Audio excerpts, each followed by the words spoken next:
Hello everyone! Over here I have the BMW 6 Series. That's it guys. This is a very special car to me because this is the first generation 6 Series. The 6 Series first came out in 1976, but this particular BMW 6 Series that's right next to me is from 1985. Now, I'm going to tell you all some small story about BMW in the 70s. Oil crises kind of provoked a higher demand for small cars, and BMW at that time was the king of small cars. They grew from small cars, they grew from coupes, they grew from small sedans. BMW had all sorts of sedans and coupes at that time which sold like hotcakes because they were fun to drive, and also they had this style about them, they had this identity. That time BMW was actually a mass market brand. They weren't actually a luxury brand back in the 60s and 50s. So that's why they started off selling economy cars, but then as years progressed, BMW rose, and the 1970s marked the birth of BMW premium cars. The primary reason why I say the 1970s marked the birth of BMW into the premium world, into the world of premium cars, is because that time they released the 6 Series, which is standing right next to me, but then also later in the 70s, BMW released the first ever 7 Series. How amazing is that, guys? Now, BMW did it purely because they needed something to put up with the Mercedes S-Class of that era. And now, here comes the primary difference between BMW and Mercedes. The primary difference to remark between BMW and Mercedes is that Mercedes is purely luxury and class, whereas BMW is driving pleasure. That's it, guys. And I believe the primary reason why BMW earned a reputation for driving pleasure boils down to a bit of physics. Let's do a bit of physics lesson, everyone. I'm no physics professor, but I'm going to tell you something about how BMW rose when it came to driving pleasure. When you think of driving pleasure, you think of a car that drives like a go-kart. You think of a car that's fun to drive, that you find amusement driving. So, I'm behind the steering wheel, and when I turn, the car reacts quickly. And when I push the accelerator, the car accelerates quickly. This was the magic about BMW. Now, a bit of physics lesson right here. How did BMW achieve this? Oh, I know! Lightweight and a rear wheel drive. That's right, guys. The BMWs always started off as rear wheel drive. So the engine controls the rear wheel. That's how BMW did it. Plus lightweight and 50-50 weight distribution. So there has to be an unbiased weight distribution. There should not be too much weight at the front, neither too much weight at the back. There has to be a balance in weight. That's why if you look carefully at the BMW 6 Series right here, you notice there's something very symmetric about it. At least I noticed it. Let's take a look at it from the side view, shall we? That's much better, guys. Look at this. Look at this. This is clear now. It's become more evident. It's so equally weight distributed. Look at this. Just look at this.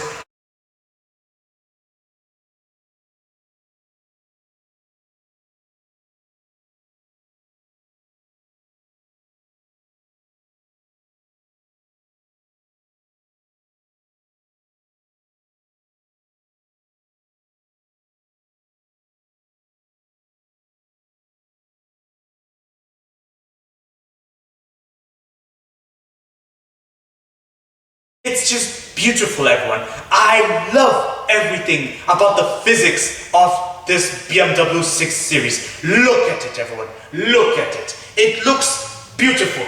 This is passion. This is driving pleasure. One thing I have to remark about this BMW 6 Series is that I love how symmetrical everything is. You know, everything is like, it's in accordance with the laws of physics. Look at this. It's aerodynamic. I like the sharp front and also just yeah, it looks also very sturdy, very bold, and also quite safe. Who said only Volvos of the 1970s and 80s were safe? If I had the choice, I would always go for the BMW, hands down. That's where pretty much BMW's driving pleasure grew in the 1980s and 70s. They kind of evolved into a premium brand at that era between the 70s and 80s. Very special. And this BMW 6 Series is evidence. I also really like the design at the front. Look at those twin headlights. Just look at it, everyone. Look at it. Oh, doesn't it look amazing? I also like how bright this side light is. This BMW 6 Series is very nice. It's in mint condition. And it looks as though it just came out of the factory now. It's special in that sense. Look at it. Look at it. And I like how the grille goes this side, diagonally. Because on conventional cars that time, I know particularly on the Citroën CX, which was the popular model of that era, it had the front like this. Like this. Whereas some cars had it vertically at the front, but BMW had it like this. So it's very special how BMW has gone about it. It's very interesting. And if you look carefully at the front of this BMW 6 Series, it has a front that's like this. So it's very interesting how BMW has gone about it. Whenever I see this sort of front like this, with this shape, the first car that pops in my mind is the Chevrolet Corvette. I don't know why, but it's because this type of front was super rare to spot back in that era. It's like very rare some cars did this. I think also the Trans Am had a front like this. It was even famous for having this sort of front. But it was opposite. It was instead like this, the front, whereas on BMW it's got a shark-like front. Like, it's not shark-like, I'd say boat-like. Oh wow, look at this, everyone. Classic BMW rear lights. How amazing is that? This is just so BMW. This is just so BMW. Look at it. Look. It's special in that sense. I like it. This is, you know, this is just... I think the only brands I knew that had this sort of rear light was BMW and Volkswagen. I vividly remember there was a Volkswagen model that had a similar rear light like this. I think it was the Passat that time, that era. Oh, I absolutely love the design of this wheel, guys. Look at this. In fact, BMW still offers this similar-like design on their new cars, but more evolved, obviously, for the 21st century. Look at this. It's very nice. Looks very BMW-ish. This is just so BMW. This over here is the key to the BMW 6 Series.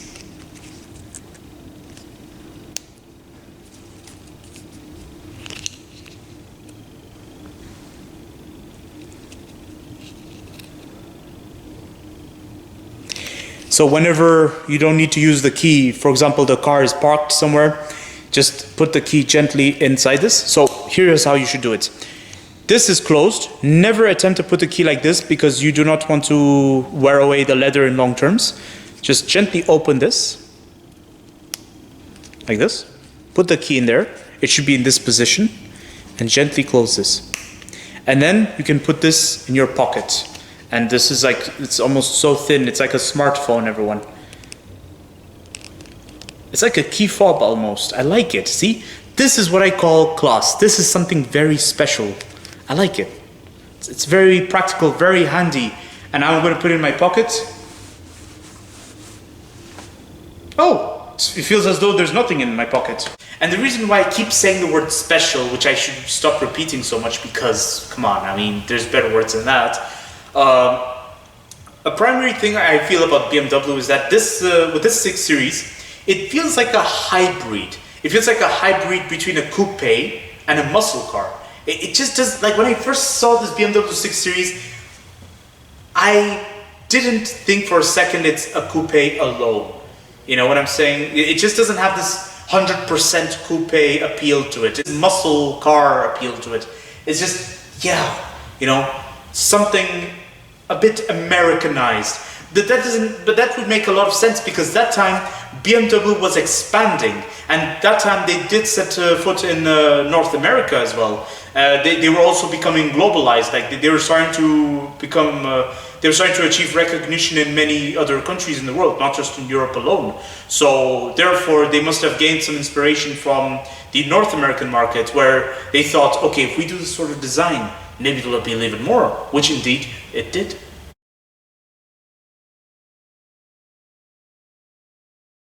The thing about BMW and most German brands is that they look after customer service, they look after the quality of their cars, they really do prioritize quality control as well, and also they really keep an eye on everything, including the financial aspects of things, a financial aspect of how things run.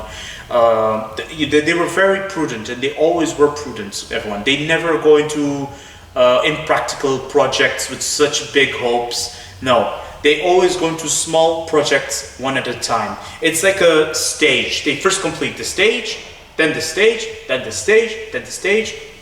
Whereas I feel like the case with Citroën had huge potentials, but Citroën went bankrupt because they were doing so many projects all at once. They were doing one step, and then they were doing the fourth step, and then in the middle, behind the scenes, they would do the third step, but they'd completely miss out the second step. They were not very prudent in their business. They were not very,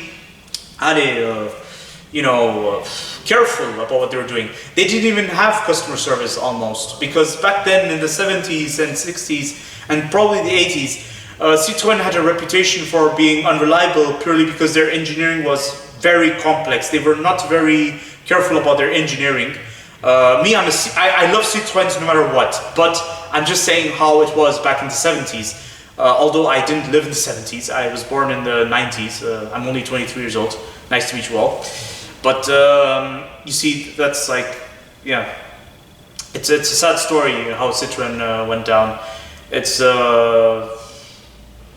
but they had it coming, you know. They were not very careful with their business. They didn't prioritize customer service. They didn't prioritize quality control, and like one thing led to another. They were also over investing. They were investing. Investing is very important, but there has to be a risk assessment. There has to be a calculation as to what sort of risks are appropriate for the time. I'm going to fire up this BMW 6 Series right now, everyone. Bear with me.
So this is how you open the engine of this BMW 6 Series.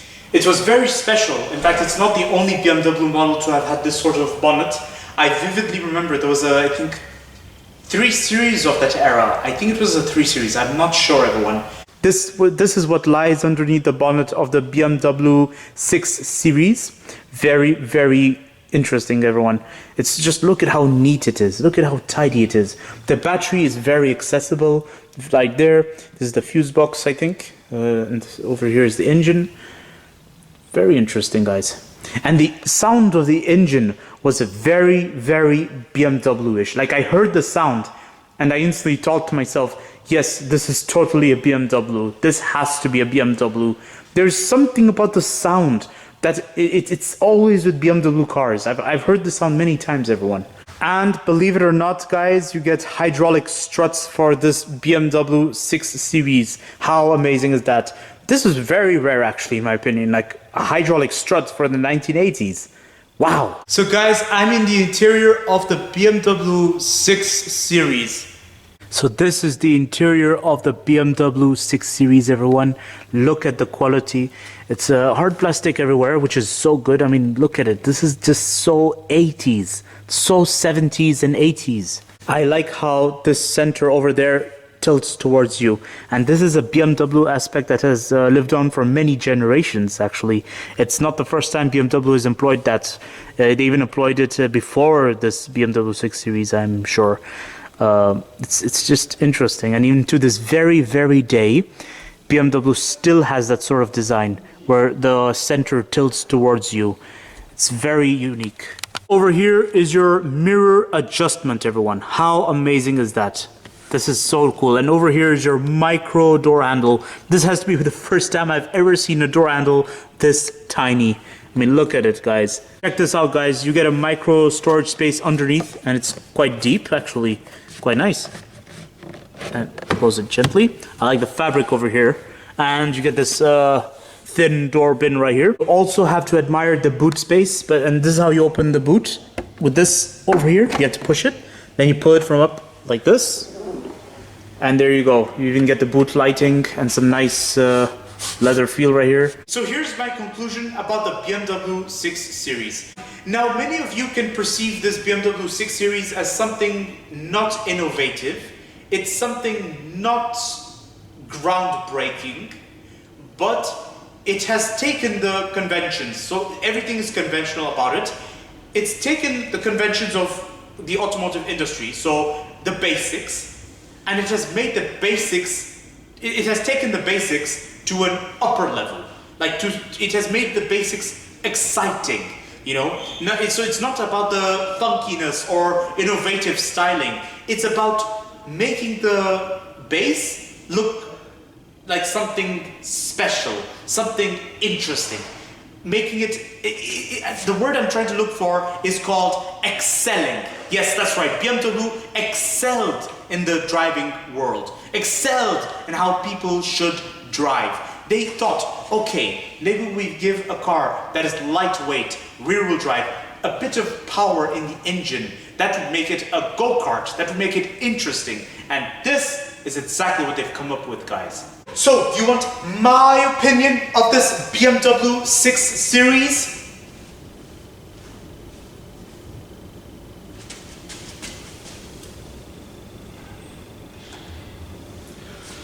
I love this BMW 6 Series. I really do. This BMW 6 Series taught a lot in my physics class. This BMW 6 Series is my physics professor. And I tell you why, because just everything about it talks a lot about the physics of how the automotive industry kind of grew from, you know? The physics, you know, they really did focus about. Like, I'm telling you guys something. I'm going to tell you guys something. Whoever designed this car clearly was a physics professor at some point, or must have been a physics professor, because that person had to be, or at least, come on, that person must have had an acquaintance or someone who was a physics professor, because just look at it. It's so symmetrical. Everything is like nicely measured out. And I also feel as though BMW really did anticipate some risks. They really did know there would be problems. So they kind of in advance prepared. They kind of, you know, backed away and said, okay, maybe if we don't do this, we do this instead. Yeah, maybe that would be better, you know? They were really working together as a team, you know? It's not like the boss is like, you, dude, get lost, let me do all this. No. What I see in this BMW 6 Series is teamwork. Everybody worked together. There's no such thing as a boss telling everyone what to do. No. With this BMW 6 Series, it was a group work, and look at what this group came up with. This beautiful car. Very special. Now, as I've said, guys, I love this BMW 6 Series, but it's not the car that was supposed to be groundbreaking. It's not the car that was supposed to be like, wow, this is ahead of its time, or meant to revolutionize. No.